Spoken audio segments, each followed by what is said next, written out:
Indian വംശജയായ ബഹിരാകാശ സഞ്ചാരി Sunitha Williams ബഹിരാകാശത്ത് നിന്ന് എന്ന് മടങ്ങിയെത്തും എന്ന് കാത്തിരിക്കുകയാണ് ശാസ്ത്രലോകം. ശാസ്ത്രലോകം മാത്രമല്ല, ശാസ്ത്രത്തിൽ തൽപരരായവരും അതുപോലെ ലോകമെമ്പാടുമുള്ള ആളുകളൊക്കെ തന്നെ ഈ ബഹിരാകാശ സാങ്കേതിക സംവിധാനത്തിലൊക്കെ താല്പര്യമുള്ള ആളുകൾ അങ്ങനെ അവരുടെ മടങ്ങിവരവിനായി കാത്തിരിക്കുകയാണ്. ബോയിങ്ങിൻ്റെ സ്റ്റാർ ലൈനർ ഒരു മാസത്തിലേറെയായി ബഹിരാകാശത്ത് കുടുങ്ങിക്കിടക്കുകയാണ്. കഴിഞ്ഞ ജൂൺ 5-നാണ് ഇത് വിക്ഷേപിച്ചത്. പേടകത്തിന് ഒരു 10 ദിവസത്തെ ദൗത്യം ആണ് ആദ്യം നിശ്ചയിച്ചിരുന്നത്. പക്ഷേ ഈ അന്താരാഷ്ട്ര ബഹിരാകാശ നിലയത്തിൽ ഡോക്ക് ചെയ്യുമ്പോൾ അതിൻ്റെ ത്രസ്റ്ററുകളിൽ അപ്രതീക്ഷിതമായ പ്രശ്നങ്ങൾ ഉണ്ടായി. അങ്ങനെ അവിടെ ചില സാങ്കേതിക പ്രശ്നങ്ങൾ കണ്ടെത്തി. ഇതിനൊരു പരിഹാരം ഇപ്പോഴും എന്ത് എന്നത് ഇപ്പോഴും പരിശോധിച്ചു കൊണ്ടിരിക്കുകയാണ്. അതേസമയം ഈ ബഹിരാകാശ യാത്രികർ ബഹിരാകാശത്ത് തന്നെ ഈ ഗവേഷണത്തിൽ ഏർപ്പെടുന്നു എന്നാണ് ഇപ്പോൾ നാസ പുറത്തുവിടുന്ന വിവരങ്ങൾ. ബോയിങ്ങിൻ്റെ ക്രൂ ഫ്ലൈറ്റ് ടെസ്റ്റിൻ്റെ ഭാഗമായി 2 പേരെയാണ് ഈ ബഹിരാകാശത്തേക്ക് അയച്ചത്. ബഹിരാകാശ സഞ്ചാരിയായ സുനിത വില്യംസ്, അഥവാ നമ്മുടെ ശാസ്ത്രലോകമൊക്കെ സുനി എന്ന സ്നേഹത്തോടെ വിളിക്കുന്ന സുനിത വില്യംസ്, അതുപോലെ ഈ ബുച്ച് വിൽമോർ. അപ്പോൾ തങ്ങളുടെ കൈകളിൽ ധാരാളം സമയമുള്ളതുകൊണ്ട് അവിടെ ഇരുവരും പലതരത്തിലുള്ള പഠനങ്ങൾ നടത്തുകയാണ്. ഇതിനെ സംബന്ധിച്ചൊക്കെ നാസ ചില വിവരങ്ങൾ പുറത്തുവിട്ടുണ്ട്. അവർ അവിടെ ബഹിരാകാശ നിലയത്തെ സംബന്ധിച്ചുള്ള പരിശോധനകൾ നടത്തുന്നു. അതുപോലെ ഈ സ്വതന്ത്രമായി പറക്കുന്ന റോബോട്ടുകളെ സംബന്ധിച്ചുള്ള പഠനങ്ങളിൽ ഏർപ്പെടുന്നു എന്നൊക്കെയാണ് നാസ പുറത്തുവിടുന്ന പ്രസ്താവന പറയുന്നത്. അപ്പോൾ ഈ വിൽമോറും അതുപോലെ സുനിത വില്യംസും മറ്റൊരു പ്രധാനമായൊരു കാര്യം ചെയ്യുന്നത് ഈ ഭാരമില്ലാത്ത അന്തരീക്ഷത്തിൽ സസ്യങ്ങൾ എങ്ങനെ ഫലപ്രദമായി നനയ്ക്കാം എന്നൊക്കെയുള്ള പഠനങ്ങൾ നടത്തുന്നു എന്ന വിവരങ്ങൾ കൂടി പുറത്തു വരുന്നുണ്ട്. അപ്പോൾ US ബഹിരാകാശ ഏജൻസിയാണ് ഇത് സംബന്ധിച്ചുള്ള വിവരങ്ങൾ നൽകുന്നത്. ഇരുവരും ദിവസം മുഴുവൻ മാറി മാറി ഇങ്ങനെ വിവിധ വലിപ്പത്തിലുള്ള സസ്യങ്ങൾ ഈ മൈക്രോഗ്രാവിറ്റിയിൽ എങ്ങനെ വെള്ളം ആഗിരണം ചെയ്യുന്നു എന്ന് പരിശോധിക്കുന്നുണ്ട് എന്നൊക്കെയാണ് നാസ പറയുന്നത്. അപ്പോൾ ബഹിരാകാശ പേടകങ്ങളിലും ബഹിരാകാശ ആവാസ വ്യവസ്ഥകളിലും വളരുന്ന സസ്യങ്ങളെ പരിപോഷിപ്പിക്കുന്നതിൻ്റെ രീതികൾ ആണ് അവർ പരിശോധിക്കുന്നത്. ഹൈഡ്രോപോണിക് എയർ സർക്കുലേഷൻ, അതുപോലെ അങ്ങനെയൊക്കെയുള്ള സാങ്കേതിക വിദ്യകൾ ഈ പ്ലാന്റ് വാട്ടർ മാനേജ്മെൻറ്റ് പഠനത്തിൻ്റെ ഭാഗമായി വരുന്നു.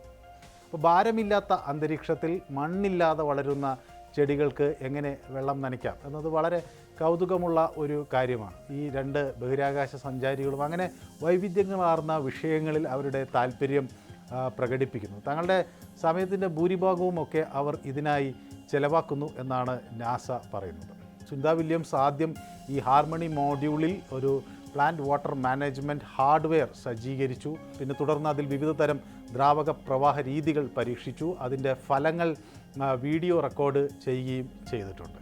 അപ്പോൾ ഈ ബഹിരാകാശ പേടകത്തിലും അതുപോലെ ഈ ബഹിരാകാശ ആവാസ വ്യവസ്ഥയിലുമൊക്കെ വിവിധ തരം സസ്യങ്ങൾ എങ്ങനെ ഫലപ്രദമായി നമുക്ക് പരിപോഷിക്കാനാകും എന്നതിനെ സംബന്ധിച്ചൊക്കെയാണ് ഇവരുടെ പഠനങ്ങൾ ഉള്ളത് എന്നത് വളരെ കൗതുകകരമാണ്.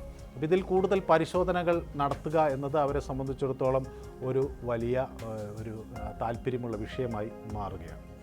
നാസ ഈ സുനിത വില്യംസിനെയും അവരുടെ മിഷൻ കമാൻഡർ ബുച്ച് വിൽമോറിനെയും 1.5 മാസങ്ങൾക്ക് മുമ്പാണല്ലോ ഈ പുതിയ ബോയിങ് സ്റ്റാർ ലൈനറിൽ ബഹിരാകാശത്തേക്ക് അയച്ചത്. അവിടെ പരമാവധി 8 മുതൽ 10 ദിവസം വരെ അവർ അവിടെ ഉണ്ടാകും എന്നാണ് ആദ്യഘട്ടത്തിൽ കണക്ക് കൂട്ടിയിരുന്നത്.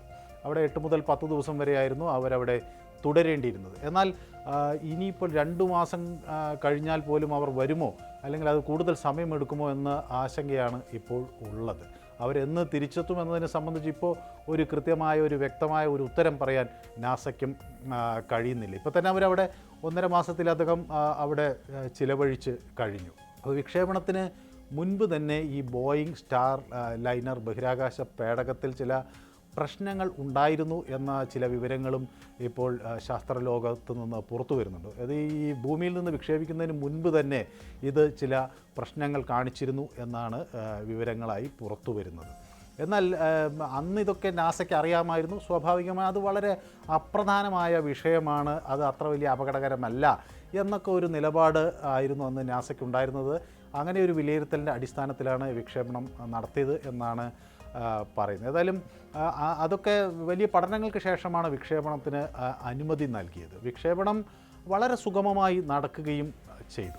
എന്നാൽ സുനിത വില്യംസും ബുച്ച് വിൽമോറും സഞ്ചരിച്ച ഈ ബഹിരാകാശ കപ്പൽ ഡോക്ക് ചെയ്യാൻ അന്താരാഷ്ട്ര ബഹിരാകാശ നിലയത്തിന് സമീപമെത്തിയപ്പോഴാണ് ഈ ത്രസ്റ്ററുകൾ പരാജയപ്പെട്ടത്. ഇപ്പോൾ ബഹിരാകാശ കപ്പലിൻ്റെ നിയന്ത്രണം ഏറ്റെടുക്കണം എന്നും അതുപോലെ അത് ISS അതായത് ഇൻ്റർനാഷണൽ സ്പേസ് സെൻറ്ററിലേക്ക് ഡോക്ക് ചെയ്യാനും വിൽമോറിനോട് നാസ സ്വമേധയാ ആവശ്യപ്പെടുകയാണ്.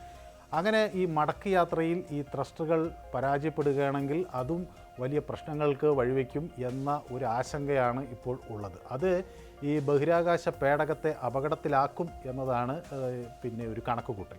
അന്തരീക്ഷത്തിൽ ശരിയായ റീ എൻട്രി ആംഗിൾ നിലനിർത്താനും അതുപോലെ വേഗത നിയന്ത്രിക്കാനുമൊക്കെ ഈ ത്രസ്റ്ററുകളുടെ പ്രവർത്തനം വളരെ കൃത്യമായിരിക്കണം. അല്ലാത്ത പക്ഷം അത് വലിയ ദുരന്തങ്ങൾ ഉണ്ടാക്കും. അപ്പോൾ ഈ ഒരു സാഹചര്യത്തിലാണ് നാസ ഇത് സംബന്ധിച്ചുള്ള പരിശോധനകൾ നടത്തുന്നത്. ഏതായാലും സുനിത വില്യംസും വിൽമോറുമൊക്കെ പെട്ടെന്ന് മടങ്ങിയെത്തും എന്ന് നമുക്കും പ്രതീക്ഷിക്കാം.